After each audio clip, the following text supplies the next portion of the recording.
Well, greetings, folks. I'm Rob Breakenridge. So great to have you with us this week. There's obviously a lot to talk about with our guest this week as Canada and the US are suddenly now in a trade war after things very much went sideways last week, just when it seemed like there was a potential deal between Canada and the US. So we've heard much from the leaders in recent days, and of course, all kinds of questions about what it all means going forward. So let's dive into it all. Very pleased to be joined this week by veteran Ottawa journalist Paul Wells. He's been doing this for decades now, carving quite a path as an independent journalist. You can find him at paulwells.substack.com. He is going to be in Calgary, by the way, September 28th. It's the Paul Wells Roadshow. As mentioned, Monday, September 28th. Tickets for the details, paulwells.substack.com. But I know the Premier is going to be there, Calgary's mayor is going to be there, and others. So, as mentioned, very pleased to be joined here by the aforementioned Paul Wells. Also, great to have you with us. Thanks, Rob. It's fun to be here. Well, we're catching up with you at quite an interesting time, obviously, as I don't know. I mean, it feels like we're in some ways back to kind of where we were just over a year and a half ago, but in other ways, it feels kind of different. What's your just overall read, first of all, of just what the hell's going on right now? Um, I think the Prime Minister surprised a lot of people because it had been clear that he was willing to make a lot of concessions and put a lot of water in his wine in order to blunt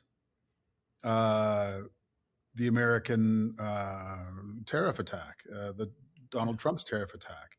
And he had been fairly successful in doing that. But this latest threat of 50% tariffs and a lot of the conditions that were coming out at the negotiating table led him to believe that there was essentially no point in making further concessions. Now, it's important. People spent the weekend on kind of a sugar high because of that, but it's important to realize what that amounts to, what that really means. It essentially amounts to an acknowledgement that Trump is going to implement the terrifying 50% tariffs that he had threatened. As a matter of fact, those tariffs are now in place. Canada is going to be spending even more public money to prop up or support businesses and individuals who are affected by these tariffs. That's going to put further strain on the public purse, and it doesn't get us any closer to a healthy trade relationship. So I'm not a big fan of terms like war, even if you modify it and call it a trade war. But it ain't pretty, and it's not clear how it's going to get better in the short term.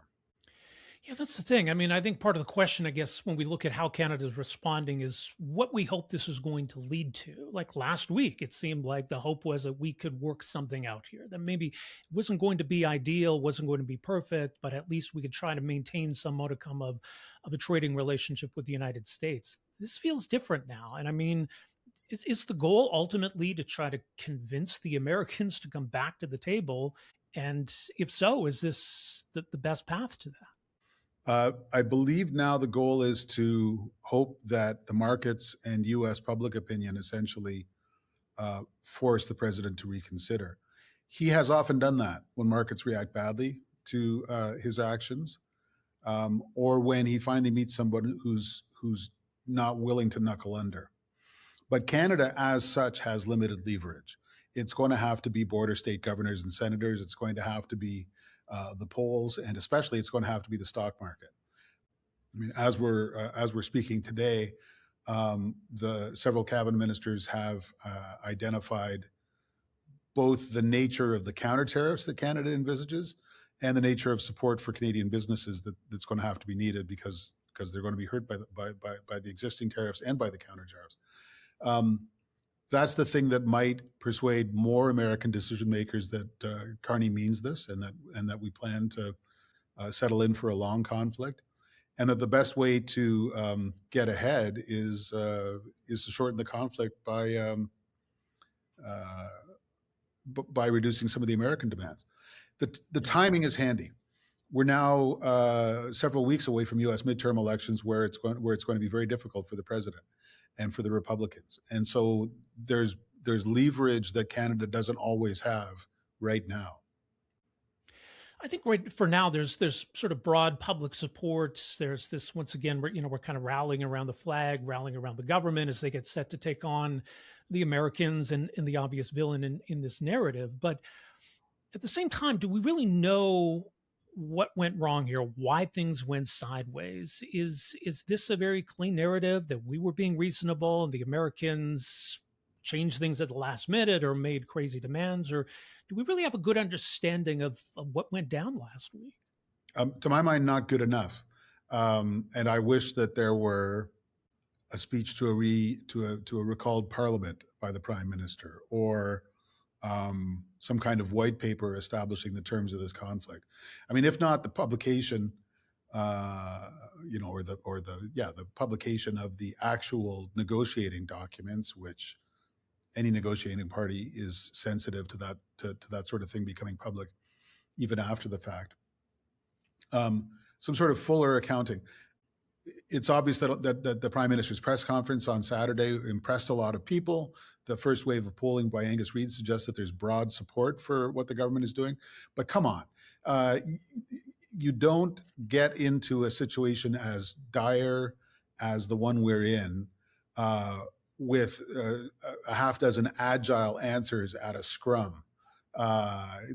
Canadians, I mean, when a journalist makes this claim, everyone always goes, "Oh, journalists getting in their hi hat." To hell with journalists. Canadians deserve a clearer explanation than that. They can walk right around us and put it on their little website and not tell any journalists about this. They can go into Parliament, where incidentally that they work there, but through whatever medium they have at their disposal, this government owes a clearer and fuller explanation to Canadians. That being said, and I'll pause for breath, but we do know more now than we did on Friday night about how this all went down through a series of news reports, and that's worth picking over. Well, I mean, yeah, look, it does seem like, for example, Commerce Secretary Howard Lutnick got involved late in the game, and that changed, I think, maybe kind of where the Americans were coming from, or they saw an opportunity to push demands a little bit further. On the other hand, I think Canada was unwilling to budge on certain things too. So there is that side of it. And again, look, maybe there's political calculations in all of this when it comes to certain issues, certain industries, certain regions, even just the idea that maybe it's good politics for this government to be seen to be standing up to the Americans. How much do you think that factored in? Well, I mean, I was speculating in conversations with friends 2 weeks ago that as we saw more and more accounts of the breadth and ambition of the American demands in the Globe and Mail and in Politico and places like that, I was thinking, man, is he just letting the pressure build up so that he will get a political pop when he finally tells the Americans to pound sand? And the tone and firmness of his insistence that he will defend essentially cultural red lines that are important essentially only in Francophone Quebec. Things like labeling, internet discoverability, and things like that suggest that he's keenly aware that Quebec is heading into an election in the next several days. The election is going to be called, and the Parti Québécois, the Separatist Party Québécois, is likely to win that election. So he's campaigning in the Quebec election as he pursues all these other goals. But look, it's not only politics. I mean, of the various things that we've heard came out in the negotiations, the thing that fascinates me is this idea of a snapback provision, which means that on any given day, after we make any concessions we want to make, after we get a temporary deal that reduces punishing tariffs to very difficult tariffs, Donald Trump could get up and cancel all of that at a whim without explanation on zero notice. I believe the technical response to that kind of offer is to hell with you. There's no, that's unacceptable. If you're giving concessions, it's to get predictability. And they wanted to write unpredictability into the deal. That means essentially there would have been no deal. Clearly, there's an Ontario factor here, more specifically, I guess, an auto sector factor. And I get the understanding here that, look, if we sort of accept for now these new onerous tariffs on Canadian automobiles or auto parts, it gets hard to undo that. And if Donald Trump succeeds in bringing some of that production to the U.S. to get around these tariffs, it's unlikely that that's ever going to return. So that looms large. Doug Ford looms large, as we've seen in recent days, and he's clearly concerned about that industry. Reports too that maybe he was much less willing to budge on the booze boycott. Yeah. What about the Ontario Doug Ford auto sector factor? Relations between Ford and Carney have been friendly and close, but not always perfect. Carney blames Ford for that Ronald Reagan ad that got the Americans to sour on the whole uh, prospect of a deal with Canadians. Um, but again, he also keeps an eye. I mean, in a way that can be criticized, absolutely, but to me has been quite impressive on what are the regional drivers of prosperity and employment across the country. Right. I think more and more Albertans are starting to think he might be actually for real on pipelines, electrification, and better ports in British Columbia. The extraordinary Churchill Falls deal in Newfoundland, between Newfoundland and Quebec, um, where he sweetened the pot considerably. Similarly, uh, there's got to be 30 Liberal MPs in ridings that would be affected by a decline in auto traffic. And certainly Ontario's economy depends on it. And once again, this idea that a reduced tariff would apply mostly to the kind of cars that are not currently being made in Ontario, and that there'd be exclusions for the kind of vehicles that are being made in Ontario, suggests that it was heading towards being essentially a fake deal. We'll give you free trade in the kind of cars you don't make is not an offer, you know. And those big honking F Series Ford pickups. I'm a little surprised to discover they're actually made in Ontario, and the huge tariffs would apply. Well, again, what are we doing here?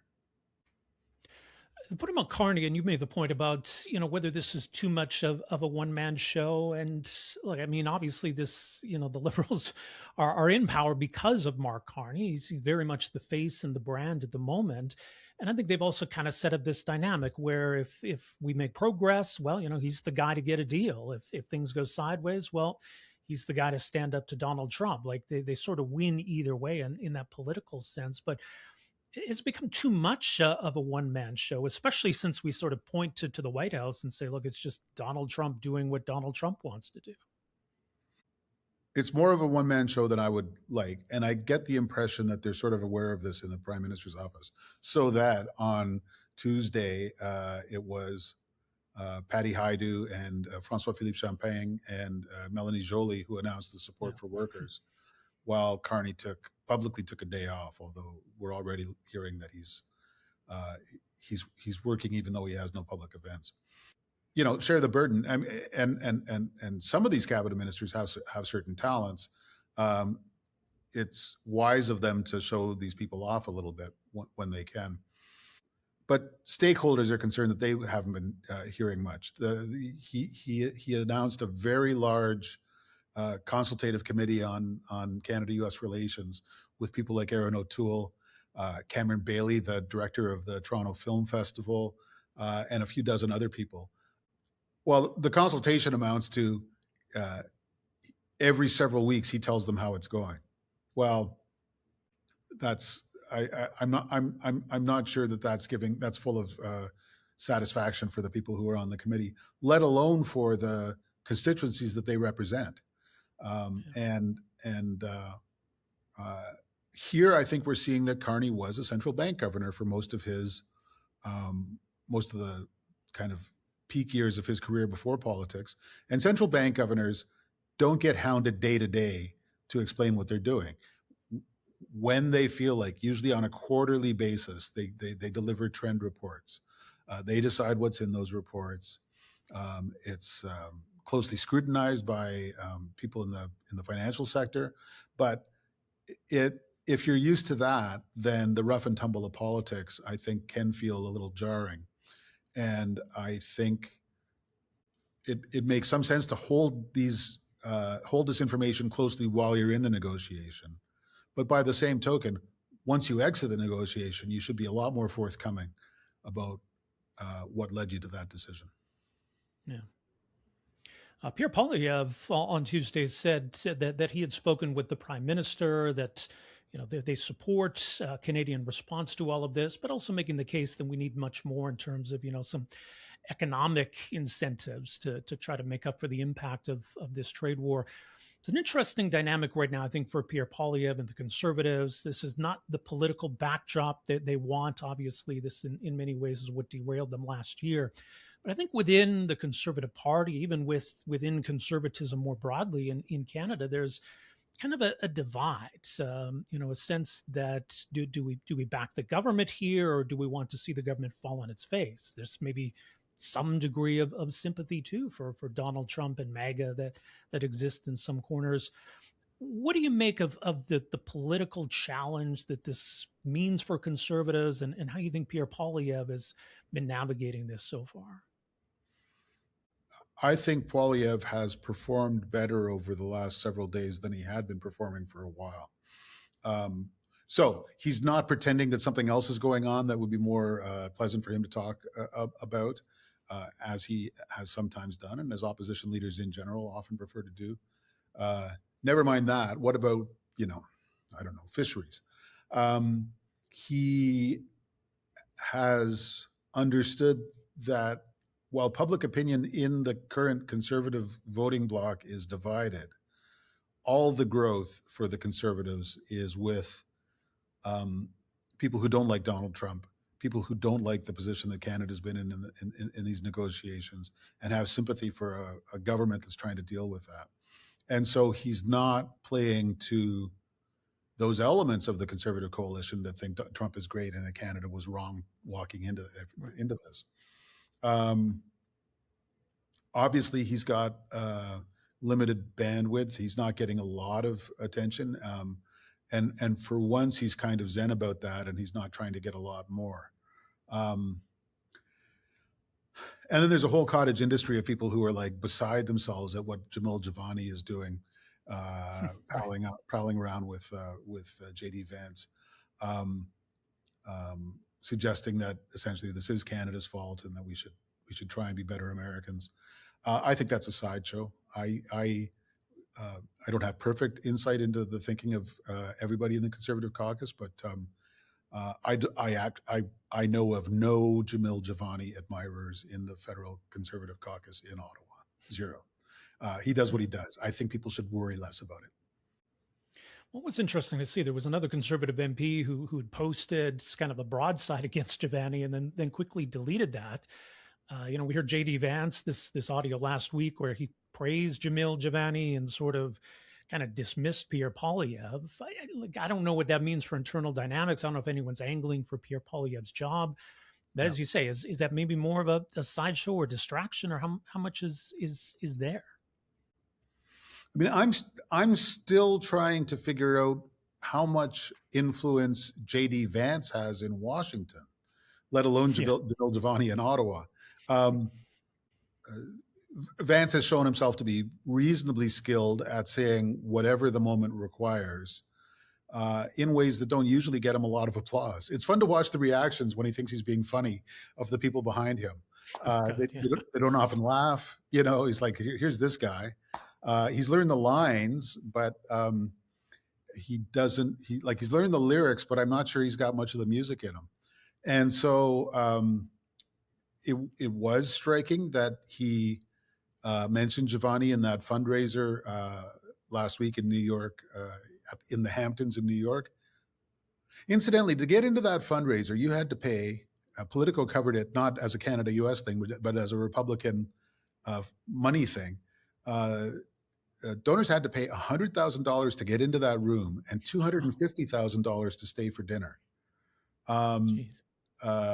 So it's good to know that JD Vance is sticking up for the little guy.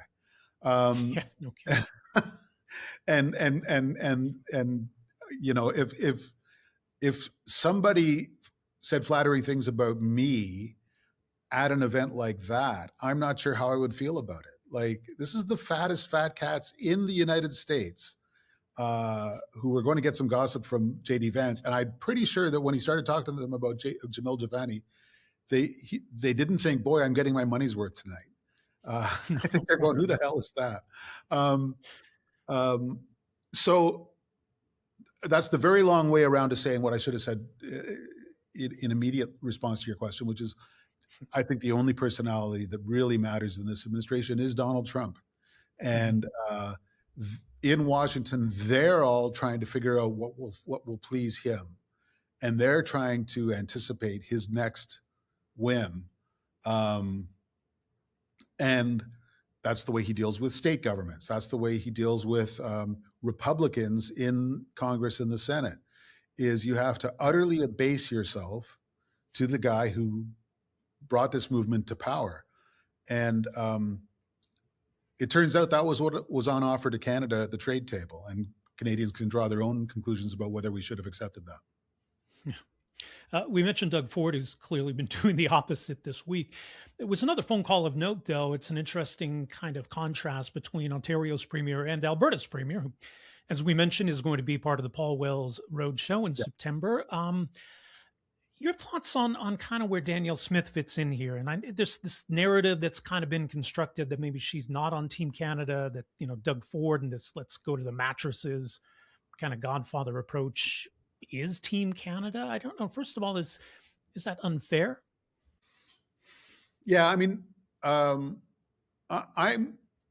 lately trying to ask myself why I am simply less often bugged by Danielle Smith than a lot of my Central Canadian counterparts. I often find reason to criticize the Alberta Premier. I didn't like the first 9 referendum questions, let alone the one on secession. And I do think that she is slightly misjudging the mood in Alberta. I mean, all the numbers I see suggest that Albertans are by and large supportive of what Carney did in taking the negotiators home from the table. Maybe she's anticipating that that's going to get tired real quick, and that she just wants to be first in line to express frustrations that are coming. But I also generally was never a huge fan of the notion of Team Canada. There was never a Team America. Half of the states, the governors of half of the American states, sued the Trump administration over his earlier round of tariffs, went to court to try and stop him. There's never been a Team America. There's a diverse polity that's trying to express itself despite the steamroller efforts of the president. And similarly, Canadians should be free to react to complex events in different ways. I do think the only reason, I permit myself to observe from a distance that I think the only reason Danielle Smith is still competitive to win the next election in Alberta is that she's running against the Head Nenshi and the NDP, who leave a lot of not particularly partisan voters quite skeptical about their ability to take over in government, because I think Premier Smith often has only a sketchy read on the state of Alberta public opinion, if I may be so bold as to suggest that. And again, for Danielle Smith, as you mentioned, there's much more going on in Alberta than just response to the tariffs. You're going to be in Calgary less than a month before the referendum. This unique situation where she's the one who's put this on the ballot, yet she says, she's fighting to keep Canada together. She's made herself very open. I'm sure it's going to be an interesting conversation on September 28th. But just a thought from you here in closing, Paul, on how you think she's navigating all of this. Even though I keep an eye on Alberta politics, I understand that it's a complex polity, and that she's got a lot of constituencies, including inside the party, constituencies that have shown themselves to be very fierce, as when they ended the career of her predecessor. So she's got a lot to juggle. I don't mind really at all that the Alberta Premier is of all the premiers, it's the Alberta Premier who is most nervous about things like threatening to cut off energy exports to the States. That's sort of easy for all of her colleagues to say. But I'm continually struck by how Alberta public opinion is capable of thinking 2 things at one time, capable of having complex reactions. And I think for her own good, she should, for her own electoral good, she should keep an eye on the people who, the growing number of Albertans, as of other Canadians, who don't like Donald Trump, don't think that what he's suggesting is acceptable, don't think that there are things that we should accept no matter what the cost to our national sovereignty and our national honor. Because a lot of those folks live in Alberta too. And I think she's got to be the premier for them as well as for everybody else. Absolutely. Well, as mentioned, she'll be on the stage with you September 28th, the Martha Cohen Theatre in downtown Calgary. Should be an interesting evening for sure. In the meantime, ticket information and, of course, everything going on this week, much more at paulwells.substack.com. Paul, great to catch up. Appreciate your insights on all of this, and thanks again for joining us here. Thanks for having me on. I really appreciate it. Well, our thanks once again to veteran Ottawa journalist Paul Wells. Again, much more at paulwells.substack.com, including information on the road show September 28th, as mentioned. It's the Martha Cohen Theatre in downtown Calgary. So tickets, more information at Paul's website, and should be a fascinating event with Premier Danielle Smith participating, Calgary Mayor Jeremy Farkas participating, noted economist Trevor Tombe is going to be a part of the proceedings as well, and sounds like maybe some more announcements to come. And again, much more from Paul. He's got some great insight on just everything going on at the moment. Again, paulwells.substack.com. And again, as mentioned, he's really carved an interesting path since leaving Maclean's. I think that was a few years ago anyway, and has built up a huge following on Substack. And so doing some really interesting work as an independent political journalist. So appreciate the opportunity for a conversation and a catch up. And again, folks in Calgary, an opportunity to see Paul and friends in person on September 28th.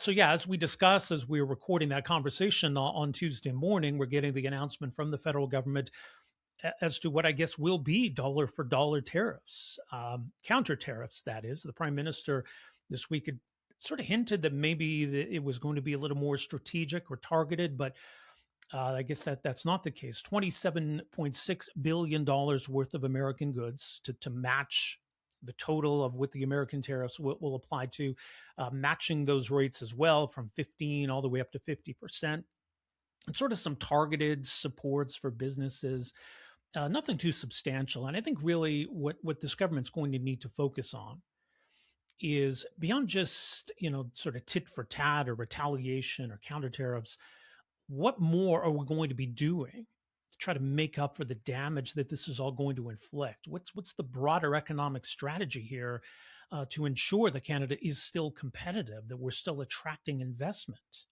Now, Carney's got his big investment summit coming up in September. There's still the opportunity to pursue more free trade deals or deeper integration, like with the European Union, for example. But what about tax reform? What about other changes to ensure that Canada remains competitive? Because this is going to hit us. I mean, the reason why we're retaliating is because these American tariffs pack a punch. But of course, our retaliation is going to hurt as well. Like we keep reminding the Americans that Trump's tariffs are taxes on you. That's the same here. Our counter tariffs are taxes on us. So I get why we need to respond, but I think we do need to be targeted and strategic and recognize that there's a cost that inflicts on us. And what else can we do to mitigate that cost? So we'll see what more the government has up its sleeve here in the days and weeks ahead, and the role that Parliament has to play as well, because as Paul Wells said, it can't just be a one-man show here. And I think the government does need to be accountable. And I think part of that does involve sharing more information about what went down last week, what was on the table, why did Canada walk away? The extent to which we know that, a lot of it's come through the media, and a lot of it, frankly, has come through the American media. Like Tuesday morning, the New York Times had a pretty long piece on all of this. So I think there's a lot more we deserve to know on that front as well. So listen, we've got a piece up at our website, robbreakenridge.ca, and we'll continue to follow this, of course, through the week and beyond. But in the meantime, really appreciate you joining us on this episode of the podcast. You can find us on YouTube, Rob Breakenridge Show on YouTube. Also, of course, you can find this on the various audio platforms, Apple Podcasts, Spotify, Amazon Music, and the rest. And as mentioned, much more at robbreakenridge.ca. Again, thank you for joining us. My name is Rob Breakenridge. We will talk to you next time. Take care. Hey, folks, thanks for watching and listening. You can find us at robbreakenridge.ca. Also, make sure you hit that subscribe button below and stay connected with the Rob Breakenridge Show.